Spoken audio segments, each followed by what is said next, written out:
What's going on YouTube? It's Dusty with the Shred Academy. We all love to jump. It's one of the best things about mountain biking. But to get to jumps like this one, this one, you're gonna have to go through berms. So today we're gonna talk about 4 things that you can do to improve your confidence and your speed through the corners so you'll be able to have the speed for the jumps. All right, guys, let's start this off with some berm basics. Berms are meant for us to carry speed through corners. As well, the steeper the berm, the faster you can go through the berm because it's gonna hold you through the berm as you lean the bike over farther and farther with the increased speed. And steeper and tighter berms are the berms that people have problems with the most, which is why we're gonna use this berm today as an example. So the first thing we're gonna talk about is line choice and how it can affect your speed through the corner.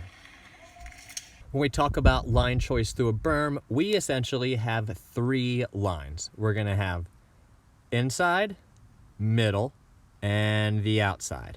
Now, if I come into the inside and I have to make this corner, not only am I gonna have to ride through this dusty bit at the bottom here, it's gonna make the actual corner that I have to make all that much tighter, which essentially will be slower.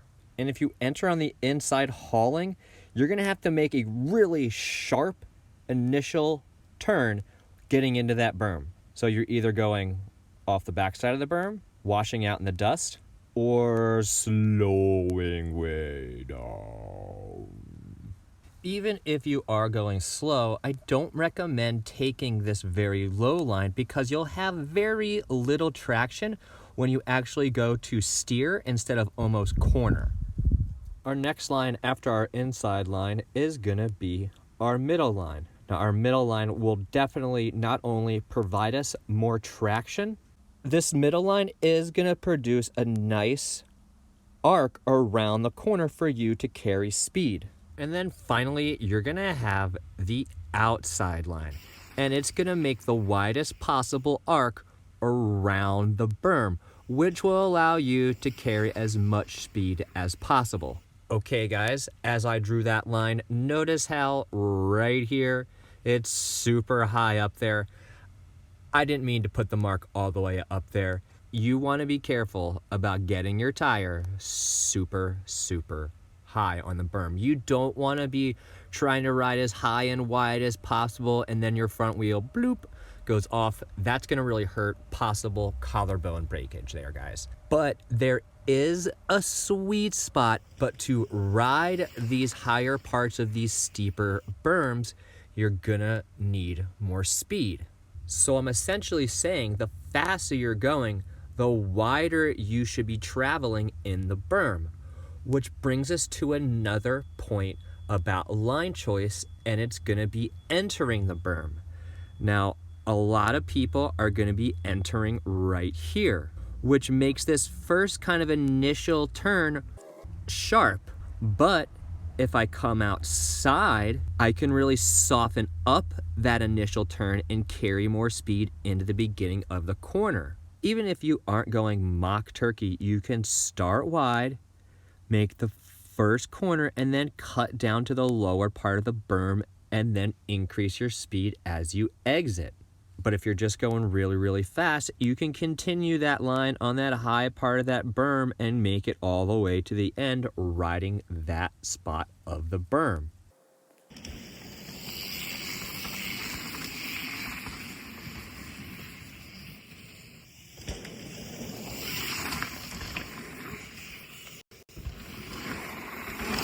Next, we're gonna talk about body position. Honestly, this is where I see the most problems. People constantly are leaning their body instead of the bike, which then causes you to steer instead of actually corner. Leaning the body really doesn't give you any control of the bike. If something were to hit the front wheel, my body isn't in a good position to be able to absorb or push away. Your body position should never be leaning farther into the berm than the bike. Even at higher speeds, if my bike is leaned over to a certain angle, my body angle is going to match it or be slightly less and be pushing weight onto the cornering knobs if I'm going slower. Again, my body should never be leaning farther than my bike. If your body is leaning farther than your bike or away from your bike, you're taking weight off of your tires, which takes away traction. To get this good body-bike movement, you need good body-bike separation, and you're not going to get it if you're all hunched down chin to the bar.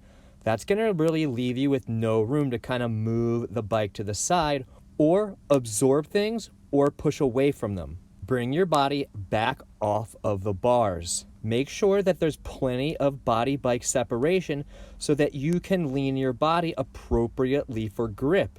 As well, you're going to have plenty of room to push through things, and you'll have plenty of room to absorb bumps as you go through the berm. Now let's move on to braking and how it can affect your progression through the corner. Your fork does a whole lot of absorbing energy from the trail and bumps in the berm as you're going through it. So if you're using your front brake, that's going to be putting your body weight into the front of the bike, which is going to be engaging your fork with your body weight.